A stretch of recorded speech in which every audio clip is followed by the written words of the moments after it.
Everyone, so this is Shivangi Chauhan, your bio mentor, और मैं आ चुकी हूँ अगेन आपके लिए द मोस्ट प्रॉमिस्ड सेशन लेके, यानी कि मैं बात करने वाली हूँ इंप्रूवमेंट इन फूड रिसोर्सेज के वन शॉट लेक्चर के बारे में। इसके पहले वाले जो आपके जो दो चैप्टर्स हैं, cell chapter and your tissue chapter, दोनों के वन शॉट आपको इसी सेम चैनल के वीडियो सेक्शन में मिल जाएंगे। जल्दी से जाइए, लाइक करिए, शेयर करिए और कमेंट जरूर छोड़ना कि कैसा लगा आपको वीडियो। अब बात करते हैं आपके थर्ड यानी कि बायो के उस लास्ट चैप्टर के बारे में जो आपके एग्जाम में आने वाला है, that is your food chapter, improvement in food resources. जल्द से स्टार्ट करते हैं, बहुत लंबा ड्यूरेशन नहीं रहने वाला इस वीडियो का, ताकि आपको भी मजा आए और बहुत ज्यादा मजा आए actually, right. So first of all, सबसे पहला क्वेश्चन, खाना क्यों खाना है, खाना क्यों जरूरी है? तो खाना जरूरी है क्योंकि खाने से मिलते हैं हमें कुछ ऐसे न्यूट्रिएंट्स जो हमें एनर्जी देते हैं, और वो एनर्जी इंपॉर्टेंट होती है for our growth and development, right. अब हमारी जो पॉपुलेशन है वो डे बाय डे इंक्रीज कर रही है। अब जब पॉपुलेशन इंक्रीज करेगी तो जो फूड की डिमांड है, वो भी तो इंक्रीज करेगा, राइट। तो जैसे जैसे पॉपुलेशन इंक्रीज कर रही है वैसे वैसे फूड की डिमांड इंक्रीज कर रही है, and that's why we are studying this chapter today, because यहाँ पे हम बात करने वाले हैं कुछ ऐसी स्ट्रेटजीज के बारे में जो फूड प्रोडक्शन इंक्रीज करने में, उसकी क्वालिटी इंहेंस करने में हमें हेल्प करने वाली है। अगर आपको याद हो तो क्लास 8th में हमने एक चैप्टर किया था जिसका नाम था crop production and management, right. तो वहां पे हमने सबसे पहली बार इस फूड प्रोडक्शन, क्रॉप प्रोडक्शन के बारे में पढ़ा था, एग्रीकल्चर के बारे में जाना था। आज हम इस चैप्टर को पढ़ रहे हैं क्योंकि अब हम थोड़ा सा एडवांस लेवल में एंटर कर रहे हैं। जो खाना हम जान चुके हैं कैसे उगाते हैं, आप उस खाने को, उसकी क्वालिटी को, उसकी ईल्ड को कैसे हम बेटर बना सकते हैं, राइट। ये सारी स्ट्रैटेजीज हम इस चैप्टर में डिस्कस करने वाले हैं। सो फर्स्ट ऑफ ऑल, हमारे पास कौन कौन सी वैरायटी ऑफ क्रॉप्स एग्जिस्ट करती हैं? तो वी नो वेरी वेल कि we have different types of crop and varieties जो हमारे पास है, जिससे हमें बहुत ज्यादा वैल्यू मिलती है। जैसे कि मैं बात करूं सबसे पहले सीरियल्स के बारे में, जिसमें आपका व्हीट, राइस, मेज, मिलेट, सॉर्गम आता है। ये कार्बोहाइड्रेट्स का बहुत बढ़िया सोर्स होता है। बेटा ये टेबल बहुत इंपॉर्टेंट है क्योंकि आपके एग्जाम में अक्सर आपसे बस ये पूछ लेते हैं कि what are the example of pulses and what value they serve to us, right. तो आपको बेसिकली मोटा मोटा पता होना चाहिए कि एग्जाम्पल क्या है और उसका मेन वैल्यू क्या है। जैसे कि पल्सेस का मतलब होता है दाल, gram, black gram, green gram, pigeon pea, right, lentil, ये सब हमको प्रोटीन सर्व करता है। मम्मा कहती है ना कि दाल खाओ, दाल में बहुत प्रोटीन होता है, वही याद रखना है, बस लाइन है ना। देन ऑयल सीड्स हो गया, जिससे कि हमें फैट्स मिलता है। वेजिटेबल्स, स्पाइसेस एंड फ्रूट्स जो हमारे लिए मिनरल्स, विटामिन्स एंड कुछ अमाउंट्स ऑफ कार्बोहाइड्रेट के लिए बहुत बढ़िया सोर्स होते हैं। देन फॉडर क्रॉप्स, बच्चे सोचते हैं फॉडर का मतलब क्या है? फॉडर का मतलब होता है वो क्रॉप जो बेसिकली ग्रो की जा रही है for the live stock, animals को भी तो खाना सर्व करना है, तो उनके लिए जो स्पेसिफिकली हम क्रॉप ग्रो करते हैं as a fodder, that is known as your fodder crop. Okay, चलो। अब जैसे कि मैंने बताया कि पॉपुलेशन इंक्रीज कर रही है, तो इसीलिए हम लोगों को ज्यादा बढ़ चढ़कर क्रॉप प्रोडक्शन पर ध्यान देने की जरूरत है, एंड इसीलिए एज अ रिजल्ट 1960 से लेके 2024 तक में हमें क्या देखने को मिला है? There is 25% increase in the cultivation area. अब इस चैप्टर को आपको इसलिए दिक्कत आती है समझने में क्योंकि आपको सही तरीका नहीं पता है कि इसमें हमने बात क्या की है, चैप्टर में हमने क्या चीज समझी है। मैं बहुत बढ़िया तरीके से आपको सिर्फ एक बात बोलूंगी कि आपको सिर्फ ये 3 चीजें याद रखनी है जो हम इसमें डिस्कस करने वाले हैं। यानी किसी भी फार्मर को, किसी भी व्यक्ति को अगर अपनी क्रॉप प्रोडक्शन की जो क्वालिटी है, उसकी ईल्ड, उसकी जो बेहतरी के लिए जो 3 स्टेप चाहिए, वो ये 3 स्टेप है, और यही 3 स्टेप हम डिस्कस करेंगे बस। इसके बाद आपका सीधे एनिमल हस्बेंड्री वाला टॉपिक आ जाएगा, ठीक है। तो ध्यान से देख लो, हम डिस्कस करेंगे क्रॉप वैरायटी इंप्रूवमेंट के बारे में, क्रॉप प्रोडक्शन मैनेजमेंट के बारे में, क्रॉप प्रोटेक्शन मैनेज, यही प्रोटेक्शन है, ये प्रोडक्शन है, ध्यान रखना, ठीक है। है क्या कि जब आप एनसीईआरटी पढ़ते हैं तो बस यही 3 चीजें लिखी हुई हैं पूरे चैप्टर में, बट अच्छे से प्रॉपर्ली वेल डिफरेंशिएटेड नहीं है, ऑर्गेनाइज नहीं है, तो आपको ऐसा लगता है कि पूरे चैप्टर में बोला क्या है, कहना क्या चाहते हो। तो कहना ये चाहते हैं कि हम ये 3 टेक्निक्स, ये 3 स्ट्रैटेजीज फॉलो करने वाले हैं for increasing the crop production, its quality, its yield and everything, right, जो हमें चाहिए। So we will start with first crop production management. वही तीनों में से ये आपका सेकंड टाइप है, पहले हम सेकंड को डिस्कस कर रहे हैं। तो क्रॉप प्रोडक्शन का मतलब है जैसे कि एक कोच है। अब कोच ने क्या किया, उसने एक टीम बनाई है जिसको हॉकी खिलवाना है और जितवाना है। अब वो कोच की रिस्पॉन्सिबिलिटी है कि उस टीम को क्या क्या रिक्वायर्ड है, अच्छा खाना, अच्छे सप्लीमेंट्स, ऑल द रिसोर्सेज, यानी कि पूरी चीजें मैनेज करना उस टीम के लिए। तो उस टीम को ग्रो करने के लिए, उसे जिताने के लिए सब रिसोर्सेज को मैनेज करना, हर चीज जो रिक्वायर्ड है वो प्रोवाइड करना, राइट? ये काम होता है कोच का। इसी तरह जब फार्मर भी फार्मिंग करता है तो जो उसकी क्रॉप होती है, जो उसकी खेती होती है, उसको भी मैनेज करना है, उसकी सारी सोर्सेस को मैनेज करना है, और उस मैनेजमेंट के लिए लगेगा कुछ रिसोर्सेस, कुछ पैसे, राइट? तो यहां पर डिपेंड करता है प्रोडक्शन कॉस्ट। तो भाई 3 तरह की चीजें होती हैं, 3 तरह के लेवल होते हैं बेसिकली। एक होता है नो कॉस्ट प्रोडक्शन, ऐसा प्रोडक्शन जिसमें ज्यादा पैसा नहीं लग रहा है ना, निग्लिजिबल अमाउंट में हो जा रहा है। एक होता है लो कॉस्ट प्रोडक्शन, जिसमें थोड़ा पैसा लग जा रहा है। एक होता है very high, basically high cost production. इसका मतलब है कि यहाँ पे अच्छा खासा कॉस्ट जा रहा है। अब ये किस पर डिपेंड करता है कि कॉस्ट कहाँ जा रहा है? ऑफ कोर्स प्लांट्स को जो चीजें देनी होती हैं उसके क्वांटिटी, उसके क्वालिटी पे डिपेंड करता है। फॉर एग्जांपल, हमें प्लांट्स को न्यूट्रिएंट सर्व करने हैं, तो अगर हमने उनको मेन्योर से ही सर्व करवा दिया, हमने कंपोस्टिंग की, जो ऑर्गेनिक मैटर होता है उसी से ही हमने उनको प्रोवाइड करवा दिया, तो नो कॉस्ट हो गया, क्योंकि पैसे नहीं लगे ना, तो बच गया पैसा। बट अगर हम बहुत महंगे महंगे फर्टिलाइजर यूज कर रहे हैं तो हाई कॉस्ट में आ जाएगा। थोड़ा बहुत मिक्स में चला रहे मैन्योर फर्टिलाइजर तो लो कॉस्ट में आ गया। समझ में आ रहा है? तो बेसिकली हम यहाँ पे क्या कर रहे हैं, हम यहाँ पे कॉस्ट को मैनेज कर रहे हैं, रिसोर्सेज को बाय करने में जो लगने वाली है। जैसे कि इरिगेशन, अगर आसपास ट्यूबवेल का इंतजाम है, या ट्यूबवेल छोड़ो, अगर आसपास रिवर है, केनाल है, तो वहां से एक डायरेक्ट कर दिया आपके, मतलब एक डायरेक्शन दे दिया है पानी को, ताकि खेत में अपना पानी आ जाएगा, हमें ज्यादा कुछ पैसे खर्च नहीं करने पड़े, तो नो कॉस्ट में आ जाएगा। या हल्का फुल्का आपको मोटर लगवानी पड़ रही है तो लो कॉस्ट में आ जाएगा। और अगर आपको पूरा का पूरा ट्यूबवेल खुद बिठाना पड़ रहा है, आप अच्छा खासा ड्रिप इरिगेशन या मॉडर्न टेक्निक यूज कर रहे हो इरिगेशन की, तो आपका हाई कॉस्ट आ जाएगा। समझ में आ रहा है कॉस्ट कहाँ लग रही है? यानी फॉर मैनेजिंग द रिसोर्सेस। तो कहाँ कहाँ मैं आपके कॉस्ट लगने वाली है? Nutrient management, irrigation and cropping pattern. इन पे डिपेंड करता है कि कॉस्ट प्रोडक्शन क्या रहने वाला है। जैसे कि न्यूट्रिएंट की मैंने बात की, हमें प्लांट्स को न्यूट्रिएंट सर्व करने हैं, तो वो न्यूट्रिएंट हम कहाँ से उनको लाके दे रहे हैं? फर्टिलाइजर यूज कर रहे हैं कि मैन्योर यूज कर रहे हैं, right? Irrigation again modern technique वाला आप इरिगेशन यूज कर रहे हो या ट्रेडिशनल मेथड यूज कर रहे हो इरिगेशन का। क्रॉपिंग पैटर्न, क्या आपने क्रॉप अपनी किस हिसाब से लगाई है? क्या आपने बहुत सारी क्रॉप्स एक साथ मिक्स करके एक ही जगह लगा दी है, तो आप एक ही टाइम पे बहुत अलग अलग तरह की क्रॉप ग्रो कर रहे हो और एक ही फर्टिलाइजर में काम चल जा रहा है, तो ये भी अच्छी बात है। या आप क्रॉप रोटेशन कर रहे हो, हर बार आप क्रॉप चेंज कर रहे हो तो फर्टिलाइजर चेंज होगा, उसमें पैसा लग सकता है। या आप इंटरक्रॉपिंग कर रहे हो, यानी एक ही लैंड में आपने रोज बना रखी है और अलग अलग क्रॉप को साथ में ग्रो करवा रहे हो, तो फर्टिलाइजर भी वेरी कर सकता है, तो ज्यादा कॉस्ट लगेगा। तो ये कुछ टेक्निक्स हैं, ये कुछ बेसिकली आपके वो चीजें हैं जहां पे कॉस्ट लगता है। डिस्कस करते हैं सबसे पहले न्यूट्रिएंट मैनेजमेंट के साथ कि क्या क्या न्यूट्रिएंट चाहिए होते हैं और कैसे उसको सप्लाई करना है। न्यूट्रिएंट्स आपके दो तरह के होते हैं, मैक्रो एंड माइक्रो। मैक्रो का मतलब होता है जो बहुत लार्ज क्वांटिटी में प्लांट्स को चाहिए होता है, और माइक्रो मतलब जो बहुत कम क्वांटिटी में प्लांट्स को चाहिए होते हैं। एग्जांपल आपको यहाँ पे लिखे हुए हैं, एयर से हमको कार्बन ऑक्सीजन मिल जाता है, वाटर से हमें हाइड्रोजन ऑक्सीजन मिल जाता है, और सॉइल में होते हैं आपको मैक्रो माइक्रो दोनों। एग्जाम्पल आपके एग्जाम में पूछे जाते हैं, तो प्लीज इसके एग्जाम्पल आप देख लेना, याद कर लेना। मैक्रो में तो सीधी सी बात है एनपीके, बस इतना ही याद कर लो, बहुत है, नाइट्रोजन फास्फोरस पोटेशियम।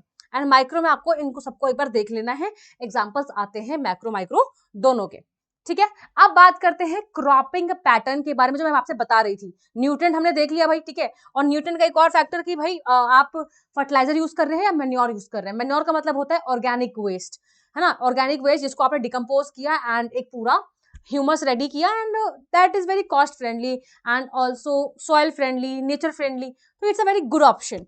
या फर्टिलाइजर यूज कर रहे हो, फर्टिलाइजर का मतलब फैक्ट्री में बना है, उसमें इनऑर्गेनिक कंपाउंड्स हैं, ज्यादा यूज करोगे तो वाटर पॉल्यूशन हो सकता है, नेचर को प्रॉब्लम हो सकती है, सॉइल को प्रॉब्लम हो सकती है बहुत टाइम बाद, तो ये सब चीजें आपको मेंशन करनी है न्यूट्रिएंट वाले केस पे।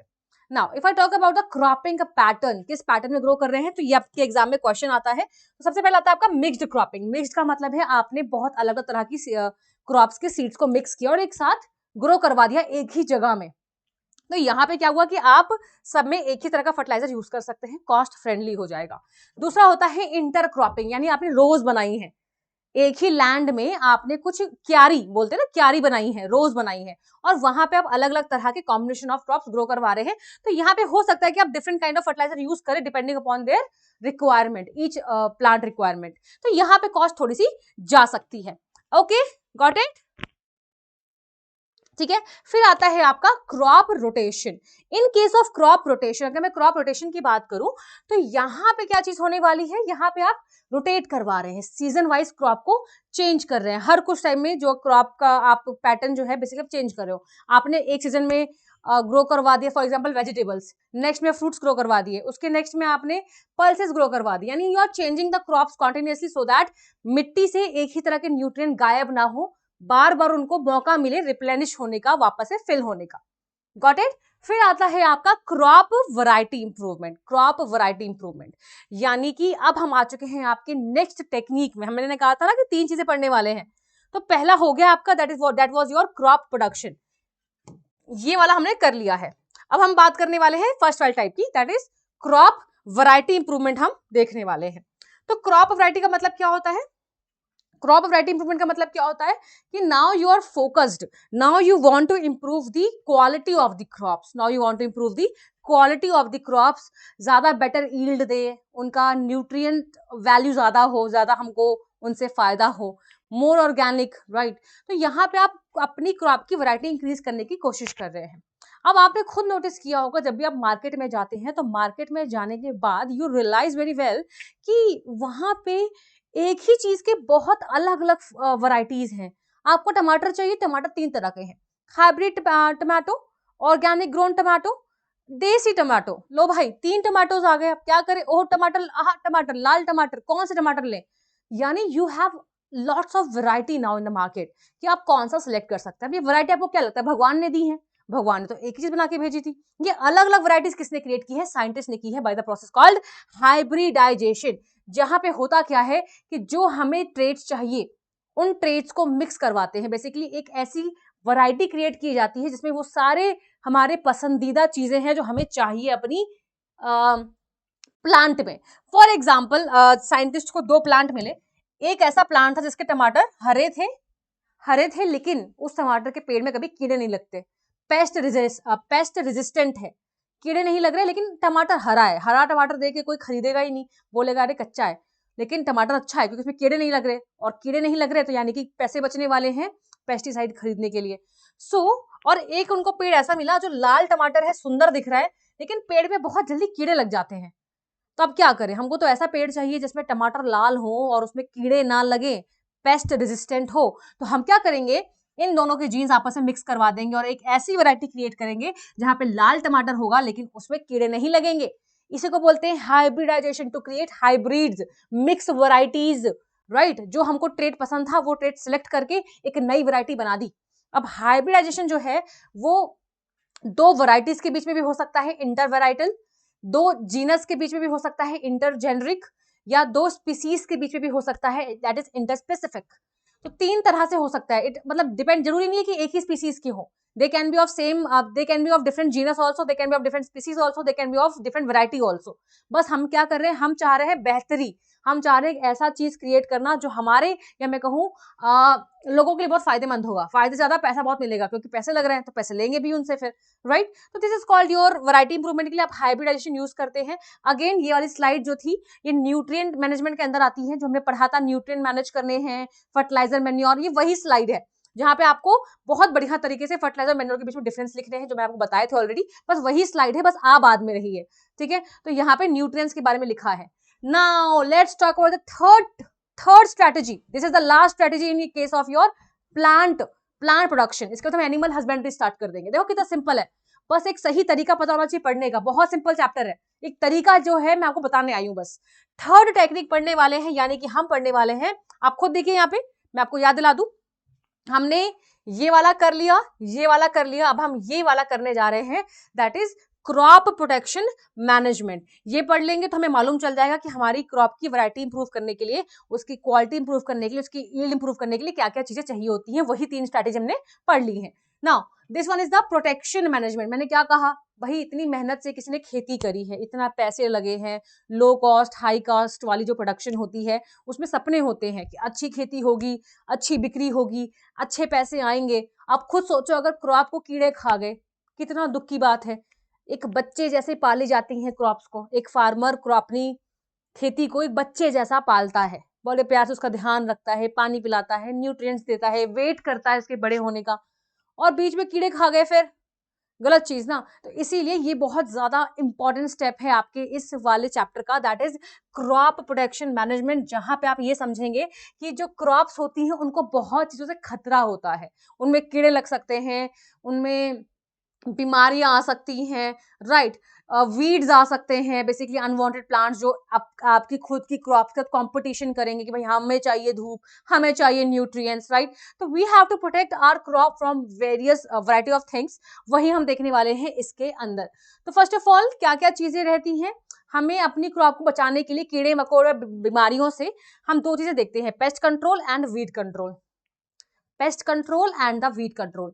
पेस्ट कंट्रोल का मतलब होता है कि जो कीड़े लग रहे हैं उन कीड़ों से बचाने के लिए पेस्टिसाइड यूज कर लेना, पेस्टिसाइड यूज कर लेना, है ना। पेस्टिसाइड यूज करेंगे तो कीड़े नहीं लगेंगे, है ना। ये एक केमिकल है जिससे आप पहले अपने क्रॉप को स्प्रे कर देते हो ताकि आपकी क्रॉप्स में कीड़े ना लगे। फिर आता है वीड कंट्रोल, यानी आपके क्रॉप में जो भी अनवांटेड प्लांट्स हैं उनसे अपनी क्रॉप को बचाने के लिए आपने कुछ अगेन केमिकल वीडीसाइड्स यूज कर लिया। जब भी मैं वर्ड यूज करती हूँ साइड्स, साइड का मतलब है किलिंग, अगर मैं बोल रही हूँ वीडीसाइड यानी वीड्स को मारने वाले, अगर मैं यूज कर रही हूँ पेस्टिसाइड यानी पेस्ट को मारने वाले, इंसेक्टिसाइड इंसेक्ट को मारने वाले, तो इन सब केमिकल्स को यूज करके क्रॉप को प्रोटेक्ट किया जाता है। Now we will study about your animal husbandry. Animal husbandry का मतलब क्या होता है, इसका मतलब है कि जैसे अभी हमने जस्ट देखा कि प्लांट के केस में how we can improve our resources, food resources, है ना। देखो हमारे वैसे भी फूड के दो सोर्स होते हैं, हमारे फूड के वैसे भी दो सोर्सेज होते हैं, एक होता है प्लांट सोर्स, एक होता है एनिमल सोर्स। तो we have to sources for our food. तो अभी हमने जस्ट प्लांट सोर्स खत्म कर लिया है, now we are talking about your animal source. अब खुद सोचो आपको एनिमल से कितनी सारी चीजें चाहिए होती हैं, जैसे कि मिल्क, एग, फ्लैश, राइट, जो लोग नॉनवेज होते हैं। तो we need lots of thing from the animals also. तो इसीलिए एनिमल्स का भी कल्टिवेशन, बेसिकली इनकी भी खेती होती है, खेती का मतलब है इनके भी इनका भी टेक केयर होता है, इनका ध्यान रखा जाता है, इनको पाला जाता है, इनकी ब्रीडिंग करवाई जाती है ताकि इनका नंबर बढ़े और फायदा मिले, राइट। तो इसीलिए एनिमल हस्बेंड्री का मतलब क्या है, it involves the breeding, feeding and caring of the livestock for because they produce milk, meat, eggs and other products which is beneficial for them, उनको पैसे मिलेंगे, राइट। सो इसमें आपकी तीन चीजें आती हैं, cattle, poultry and fishery. Cattle farming की बात ध्यान से सुनना, मेरी बात सुनना। कैटल फार्मिंग का मतलब होता है जब आप काउज, बफेलोज इनका टेक केयर करते हैं, इनको ब्रीड, इनको फीड करते हैं, इनका पॉपुलेशन बढ़ाते हैं। बट एक चीज जो आपको यहाँ पे याद रखनी है, दैट इज कैटल की दो चीजें होती हैं, मतलब कैटल की दो ब्रीड्स होती हैं, that is your milch breed, milch milch यहां लिख देती हूं। इन case of your cattle farming दो ब्रीड्स आती हैं, ये चीज आपको पता होना चाहिए, जो इंपॉर्टेंट चीजें मैं आपको सब बता रही हूं यहाँ पे। एक होता है आपका मिल्च ब्रीड, एक होता है ड्रॉट। तो these are the two breeds जिनको पाला जाता है, ये दोनों अलग अलग हैं। ये जो मिल्च वाली ब्रीड है इसका जो यूज होता है वो सिर्फ मिल्क प्रोडक्शन के लिए होता है, अच्छी क्वालिटी ऑफ मिल्क लाने के लिए, लैक्टेशन पीरियड काफी अच्छा होता है इसका, है ना, मिल्क की क्वालिटी अच्छी होती है। तो इनको कुछ इस तरह पाला जाता है, इनको कुछ इस तरह रेस किया जाता है, या ये वो ब्रीड होती है जिनका सिर्फ दूध, जिनका दूध बेस्ट है, जिनको सिर्फ दूध के लिए ही पाला जा रहा है। और ड्रॉट का मतलब होता है जिनको बेसिकली लेबर वर्क के लिए पाला जा रहा है, जैसे कि आपको पता है खेत जोतने के लिए बैल चाहिए होती है, लेबर वर्क करवाने के लिए, एनिमल लेबर ना, तो लेबर वर्क के लिए आपकी ये वाली ब्रीड आती है। एक और ब्रीड होती है that is your mixed breed, दोनों ही कर सकती है। तो आपको कैटल फार्मिंग ये याद रखना है। इसके अलावा एक चीज और याद रखनी है कि जो लोग कैटल फार्मिंग करते हैं उनको बहुत चीजों का ध्यान रखने की जरूरत है, जैसे कि शेल्टर, जिस जगह वो इनको मतलब रख रहे हैं उस शेल्टर को क्लीन करना बहुत इंपॉर्टेंट है, हाइजीन मेंटेन करना बहुत इंपॉर्टेंट है, प्रॉपर रेगुलर वैक्सीनेशन बहुत इंपॉर्टेंट है ताकि इनको कोई बीमारी ना हो। इनको बीमारी होगी तो अल्टीमेटली हम तक भी आ जाएगी, करेक्ट। तो इसीलिए कैटल फार्मिंग में आपको ध्यान रखना है, कुछ शेल्टर, उनकी रेगुलर वैक्सीनेशन का ध्यान रखना है। तो ये चीजें आपकी कैटल फार्मिंग में आती हैं।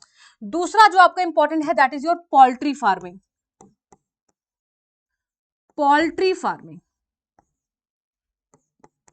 फार्मिंग का मतलब होता है यहाँ पे बेसिकली बर्ड्स का टेक केयर कर रहे हैं, बर्ड्स की फार्मिंग है मेनली। आपका यहाँ पे दो तरह की ब्रीड्स यहाँ पर भी आती हैं, दो तरह की ब्रीड्स यहाँ पर भी होती है, जैसे यहाँ दो ब्रीड्स थी ना, यहाँ पर भी दो ब्रीड्स है, दैट इज लेयर्स, आपने इनका नाम पक्का सुना होगा, layers and broilers, layers and broilers, ये भी दोनों क्या है, ये दोनों भी ब्रीड्स हैं, दो अलग अलग ब्रीड्स हैं जो डिपेंडिंग अपॉन द रिक्वायरमेंट उनको उस तरह से ग्रो करते हैं। जैसे कि लेयर्स जो होती हैं ये सिर्फ एग के लिए होती हैं, फॉर दी एग, यानी जिन बर्ड से हमको एग चाहिए होता है उनको यहाँ पे ग्रो करते हैं, उस हिसाब से उनको कंडीशन देते हैं कि उनके जो एग होंगे that will be very healthy for us, उसमें बीमारी ना हो, कुछ ऐसी चीजें ना हो जो हमें नुकसान करे। एंड ब्रॉयलर्स का मतलब होता है फॉर मीट, इस हिसाब से उनको ग्रो किया जाता है फॉर मीट। आप खुद सोचो, जो एग वाली हैं उनको हम कुछ ऐसे इंजेक्शंस देंगे जिससे कि उनकी जो ओवरीज है वो जल्दी ज्यादा एग रिलीज करें, क्योंकि ज्यादा एग चाहिए, राइट। तो उनको कुछ इस तरह रखा जा रहा है कि जहाँ पे उनको इंजेक्शंस के थ्रू एग स्टिमुलेट किए जा रहे हैं ना, हार्मोन्स दिए जा रहे हैं सो दैट जल्दी से एग निकले, तो इनका कंडीशन अलग दिया जाएगा। ब्रॉयलर्स का मतलब है वो जिनसे हमें फ्लैश चाहिए, तो हम उनको वो इंजेक्शन नहीं देंगे जिससे कि एग ज्यादा बनते हैं, हम उनको वो इंजेक्शन देंगे जिससे कि उनका जो मसल स्ट्रेंथ है बेसिकली हेल्दी हो, मोटे मोटे हो, तो उस हिसाब से हम इनको पालेंगे। तो ये अलग अलग ब्रीड्स होती है, इनके अकॉर्डिंग इनको भी ट्रीट किया जाता है। अगेन सेम चीज कि जहां ये रहेंगे उस शेल्टर को थोड़ा सा हाइजीन रखा जाता है, साफ सुथरा रखा जाता है, इनको भी वैक्सीन दी जाती है सो दैट ये खुद भी हेल्दी रहे। थर्ड आता है आपका फिश फार्मिंग, जिसको हम पिसी कल्चर भी बोलते हैं, पिसी कल्चर। फिश फार्मिंग में आपको दो तीन चीजें याद रखनी है। पहली चीज कि फिश को कहां से कैप्चर किया गया है, फिश को कहां से कैप्चर किया गया है। अगर उनको कैप्चर किया गया है समुद्र से तो ऐसे में हम बोलते हैं मरीन फिशरी, मरीन फिशरीज। कहां से कैप्चर किया गया है, समुद्र से, सॉल्टी वाटर से। एंड दूसरा आता है आपका इनलैंड फिशरी, तो एग्जाम में पूछा जाता है difference between marine fishery and inland fishery. तो मरीन फिशरी का मतलब जहां पे जो फिश कैप्चर हुई हैं, फिश कैप्चर्ड फ्रॉम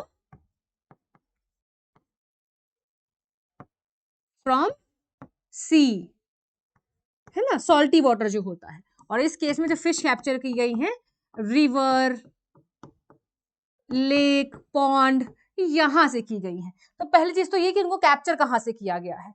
दूसरा जो आपको याद रखना है दैट इज कि कैप्चर करने के बाद उनको कल्चर भी तो करना है, उनको ब्रीड करवाना है, उनकी पॉपुलेशन बढ़ानी है। अभी तो सिर्फ कैप्चर किया है, कैप्चर कैसे किया है उस बेसिस पे हमने मरीन और इनलैंड बोल दिया है, इनलैंड फिशरीज। नाउ हम उनको कल्चर करवाने वाले हैं, तो उस अकॉर्डिंग इनकी क्या होती है, तीन तरह की कल्चरिंग होती है, monoculture, polyculture and your very important composite culture. बेटा जो मैंने आपको फिश फार्मिंग, कैटल फार्मिंग बताई है, इनके स्पीसीज के नाम याद से याद कर लेना, वेरी इंपॉर्टेंट। आपके एग्जाम में इनके एग्जांपल्स भी आते हैं स्पीसीज के, कि कौन सी स्पीसीज कौन सी जगह यूज हो रही है ना। तो in case of drought, drought cattle farming, तो आपको स्पीसीज के नाम पता होने चाहिए। Examples are very very very important, तो एग्जांपल्स पक्का से याद कर लेना, ठीक है। मोनोकल्चर का मतलब होता है जहां पे एक ही तरह की fish, single species of fish is growing, एक ही तरह की जो फिश होती है, एक ही वन ग्रुप ऑफ फिशेज जो कि आपस में सिमिलर हैं, आपस में रिप्रोड्यूस कर सकती है खुद भी, उनको ही ग्रो करते हैं, सिंगल स्पीसीज ग्रो करते हैं। यहाँ पे मोर देन वन स्पीसीज यानी अलग अलग स्पीसीज यहाँ पे होती हैं, दैट्स वाई पॉलीकल्चर। एंड ये सबसे इंपॉर्टेंट है, कंपोजिट का मतलब होता है यहाँ पे इंडियन प्लस एक्सोटिक दोनों तरह की स्पीसीज होती हैं। तो फिर ये कैसे पॉसिबल हो पा रहा है कंपोजिट कल्चर? पॉसिबल इस तरह हो पा रहा है कि वाटर के कुछ जोन्स बांट दिए जाते हैं, अपर zone feeder, middle zone feeder, lower zone feeder. यानी कुछ ऐसी फिश होंगी जो अपना खाना सिर्फ अपर लेयर से उठाएंगी, कुछ ऐसी जो मिडिल लेयर से उठाएंगी और कुछ ऐसी जो लोअर लेयर से उठाएंगी। तो इससे कॉम्पिटिशन अपने आपस में नहीं होगा, रिसोर्सेज की लड़ाई झगड़ा नहीं होगा, और खुद भी अच्छे से हेल्दी ग्रो करेंगी, कमजोर नहीं पड़ेंगी। तो कंपोजिट फिश कल्चर का एग्जाम में पूछा जाता है कि व्हाट इज दिस कल्चर, तो यहाँ पे आप मेंशन करेंगे कि यहाँ पे मोर देन यहाँ पे डिफरेंट स्पीसीज को साथ में ग्रो किया जाता है, including Indian plus exotic breeds of the species, right, yes.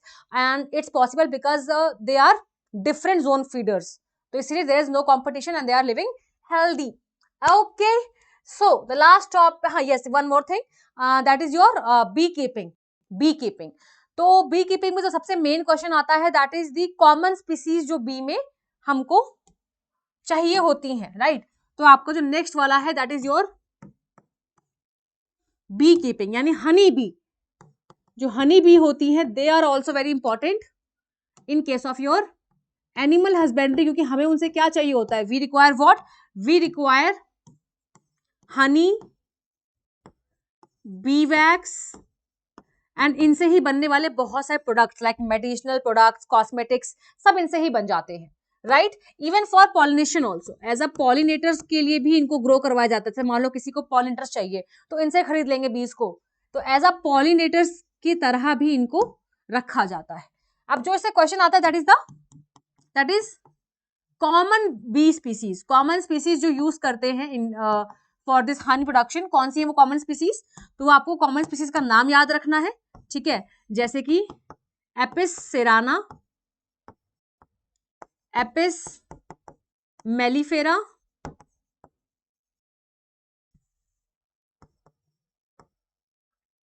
Apis indica, Apis डोर्साटा।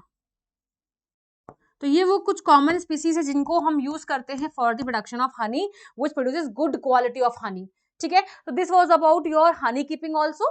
Now bee keeping also. Now the last topic is sustainable agriculture, यानी कि हमें ऑर्गेनिक फार्मिंग में ज्यादा ध्यान देना चाहिए, क्योंकि यहाँ पे मेन्योर यूज करते हैं, द वेज आर ऑर्गेनिक, सो जो प्रोडक्ट मिलेगा वो काफी हेल्दी रहेगा, ऑर्गेनिक रहेगा, and that's very important for us कि हम बढ़िया तरीके से अपना रिसोर्सेज का यूज कर पा रहे हैं, केमिकल्स का यूज कम कर रहे हैं, क्योंकि chemicals are harmful for us also and for the environment also. That's why it's important that we follow organic farming, जहाँ पे हम मेन्योर का यूज कर रहे हैं, फर्टिलाइजर का यूज कम कर रहे हैं। यहाँ पे लिखा है नेचुरल फर्टिलाइजर, का मतलब यहाँ पे बेसिकली मेन्योर से है, ठीक है। यहाँ एक वर्ड आता है ग्रीन मेन्योर, इसका मतलब है कि कुछ हम ऐसी क्रॉप्स ग्रो करते हैं, कुछ ऐसी चीजें ग्रो करते हैं जो सिर्फ मेन्योर के लिए ही ग्रो करवाई जाती हैं, ठीक है। That is called green manuring, right. Mixed farming, you know, जहाँ पे आप बेसिकली लाइव स्टॉक और क्रॉप्स को साथ में बेसिकली एक ही जगह, मतलब साथ में इनका यूटिलाइजेशन कर रहे हैं। फॉर एग्जांपल जो एनिमल से वेस्ट आएगा, जो उनका डंग वगैरह होगा, जो उनका राइट एक्सक्रीटा होगा, उसको यूज करके आप मेन्योर क्रिएट कर रहे हैं, एंड उस मेन्योर को यूज करके आप एक हेल्दी क्रॉपिंग कर रहे हैं। This is called mixed farming, जहाँ पे दोनों का रिसोर्सेज का यूज हो रहा है साथ में, ठीक है। सो this is it in today's session, जहाँ पे हमने वन शॉट कंप्लीट कर लिया है, एंड मैं आपको कुछ होमवर्क दे रही हूँ जिसका आंसर मुझे चाहिए कि आपके कमेंट बॉक्स में। This is the homework number 1, इसका आंसर चाहिए। This is the question number 1 जिसका आंसर मुझे चाहिए। क्वेश्चन नंबर 2, सबको, आपको सबको इनका आंसर कमेंट बॉक्स में देना है। The third one, fourth one, fifth one, sixth one, seventh, बस। तो देयर आर टोटल 7 क्वेश्चन जिसका आंसर मुझे आपको कमेंट बॉक्स में देना है, एंड आई विल सी कि किसने सबसे पहले दिया है। आई विल कमेंट और I will pin that comment in the chat section. Okay, thank you so much, love you all, मिलते हैं नेक्स्ट वीडियो में। एंड यस, मैंने आप लोगों को तीनों चैप्टर के वन शॉट दे दिए हैं, जिसने कुछ भी मिस किया हो वीडियो सेक्शन में जाके आप देख सकते हैं, सेल का, टिश्यू का और फूड चैप्टर का वन शॉट, राइट। कुछ और भी रिक्वायर्ड हो तो आप लोग मुझे कमेंट कर सकते हैं, मैं उन कमेंट्स को पढ़ूंगी और वैसे ही आपको प्रोवाइड कर दूंगी। ओके, तो thank you so much, love you all, bye bye.